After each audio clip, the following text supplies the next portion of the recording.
আগামীকাল রাত 10টায় কাতারের আমির Sheikh Tamim bin Hamad Al থানির রাজকীয় বহরের এয়ার অ্যাম্বুলেন্স উন্নত চিকিৎসার জন্য লন্ডনের উদ্দেশ্যে ঢাকা ত্যাগ করবেন বিএনপি চেয়ারপারসন ও সাবেক প্রধানমন্ত্রী বেগম খালেদা জিয়া। সেখানে তিনি লন্ডন ক্লিনিকে ভর্তি হবেন।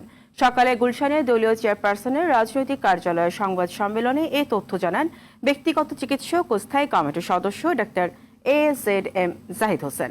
তিনি বলেন, সুস্থ হয়ে দেশে ফেরার জন্য দেশবাসীর দোয়া চেয়েছেন বেগম জিয়া। খান আলামিন জানাচ্ছেন এরই বিস্তারিত।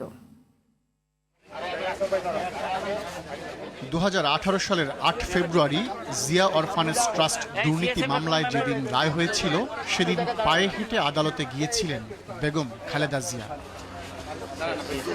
1 বছর পরই তাকে বঙ্গবন্ধু শেখ মুজিব মেডিকেল বিশ্ববিদ্যালয় হাসপাতালে নেওয়া হয় হুইল চেয়ারে করে। তারপর যতই সময় গড়িয়েছে ততই স্বাস্থ্যের অবনতি হয়েছে বেগম জিয়ার, যার পরিপ্রেক্ষিতে 2021 সালের 10 মার্চ থেকে মাঝে মাঝেই এভারকেয়ার হাসপাতালে ভর্তি হতে হয়েছে তাকে। বিএনপির পক্ষ থেকে তৎকালীন স্বৈরাচার হাসিনা সরকারের কাছে বেগম জিয়ার বিদেশে চিকিৎসার জন্য আবেদন করা হলেও তা প্রত্যাখ্যাত হয়েছে। পরিবর্তিত পরিস্থিতিতে ও শারীরিক বাস্তবতা বিবেচনায় বেগম জিয়ার বিদেশ যাত্রা নিশ্চিত হলো। মঙ্গলবার রাত 10টায় কাতার আমিরের রাজকীয় বহরের এয়ার অ্যাম্বুলেন্সে উন্নত চিকিৎসার জন্য লন্ডনের উদ্দেশ্যে ঢাকা ছাড়বেন।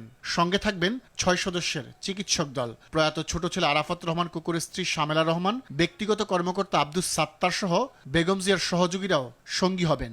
যুক্তরাজ্যে পৌঁছেই সরাসরি ভর্তি হবেন লন্ডন ক্লিনিকে।